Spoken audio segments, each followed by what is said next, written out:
May nagtinda ng siopaw si Kuya Anthony, kapatid ni Grace. Ito ay sarili po nilang gawa, homemade chicken asado siopaw. Tingnan natin kung masarap. Ang lambot di siri, ang sarap. Tingnan.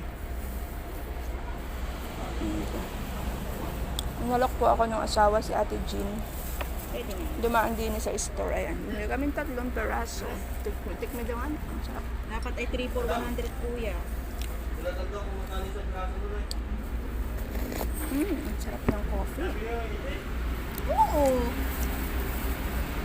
Hindi na ako nagbabigay ng discount dyan at yun ay makamura. Presyuhan mo lang. Ano na naman tayo na-discover na pilihan ng breakfast. Hot sauce.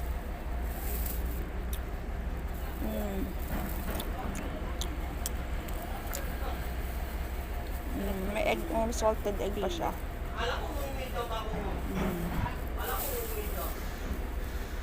First bite. Parang yung isang Yep. media lang talaga nakalagay dyan kanina. Ikaw, Mino, Mino! Natamain ka, Mino. Baka unang media, ilagyan ko ng 1. Hindi daw, 3 daw.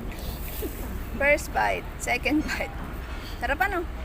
Lalo't bagong gawa. O, ito na po ang kape natin. Lagyan mo, sarap. Sarap siya. 45 talaga.